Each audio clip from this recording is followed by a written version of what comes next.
இதை பத்தி அட்வொகேட்ஸ் கிட்ட எல்லாம் பேசும்பொழுது is very transparent, he focuses on டிரான்ஸ்பரன்சின்னு சொல்றாங்க. அப்படி என்ன டிரான்ஸ்பரன்சி நீங்க ஃபாலோ பண்ணிருக்கீங்க? எதை வச்சு அவங்க அப்படி சொல்றாங்க?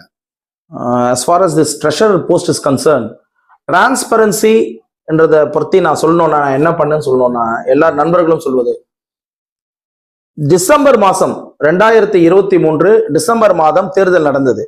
அதே 2023 டிசம்பர் மாதத்திலேயே சங்கத்தினுடைய பண இருப்புகளை நான் பேஸ்புக்கிலே வெளியிட்டேன். அப்பொழுது சங்கத்தினுடைய இருப்பு 2,13,28,000 ரூபாய் அன் சொச்சம் இருந்ததுன்னு உடனே வெளியிட்டேன். இதுவரை நான் பார்த்து 25 ஆண்டு காலம் நான் வழக்கறிஞராக பணியாற்றி கொண்டிருக்கிறேன். அதில் முன்னாலும் நிறைய இருந்திருக்கிறார்கள். எவ்வளவு அமௌண்ட் இருக்குது அப்படின்னு சொல்லி யாரும் சொன்னதில்லை. இது ஒரு டிரான்ஸ்பரண்ட் ஒரு விஷயமாக நான் கருதுகிறேன். அது மட்டும் இல்ல, எல்லா மெம்பர்ஸ்க்கும் அதை சர்க்குலேட் பண்ணோம்.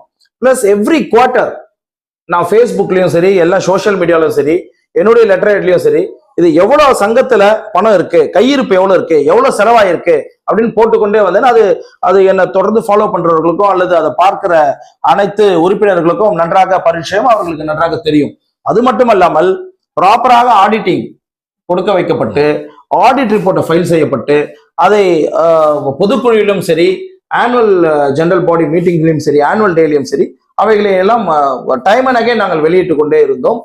மற்றபடி ஒவ்வொரு முறையும் எவ்வளவு செலவானது, ஒரு ஸ்போர்ட்ஸ்னா எவ்வளவு செலவாச்சு, ஒரு கல்ச்சுரல் ஈவெண்ட்டுக்கு எவ்வளவு செலவாச்சு, ஒரு பொங்கல் ஃபெஸ்டிவலுக்கு எவ்வளவு, இதெல்லாம் மேஜர் எக்ஸ்பென்சஸ். அது மட்டும் அல்லாமல் எம்ஹெச்ஏ ஸ்டாஃப் உடைய மந்த்லி சேலரி பார்த்தீங்கன்னாவே ஒரு 2 லட்சத்தை கிட்டத்தட்ட தாண்டும். அது போன்று அதெல்லாம் கூட போட்டு இவ்வளோ எக்ஸ்பென்சஸ்க்கும் மத்தியில இந்த 2 வருஷத்துக்கு கடுமையான ஒரு ஆனுவல் டே நடந்தது. லட்சக்கணக்கில் செலவாகும். ஏன்னா நிறைய மெம்பர்ஸ், பொங்கல் விழா 2 முறை நடந்தது. எல்லாம் சேர்த்து முடிச்சு எக்ஸ்பென்சஸ் எல்லாம் போகுமே கிட்டத்தட்ட 5 கோடிக்கு இருப்பு இருக்கும் அளவிற்கு ப்ராப்பராக செய்திருக்கிறோம். அதை ப்ராப்பராக நான் வெளியிட்டு கொண்டிருக்கிறேன். இப்பொழுது வரும் தேர்தலுக்கு முன்பாகவும் டோட்டலாக எவ்வளவு அமௌண்ட் பிக்சட் டெபாசிட்ல இருக்கு, எவ்வளவு வங்கி கணக்கில் இருக்கிறது என்பதை கண்டிப்பாக வெளியிட்டு விட்டு தான் எலெக்ஷனுக்கு முன்னாடி மீண்டும் வெளியிடுவேன்.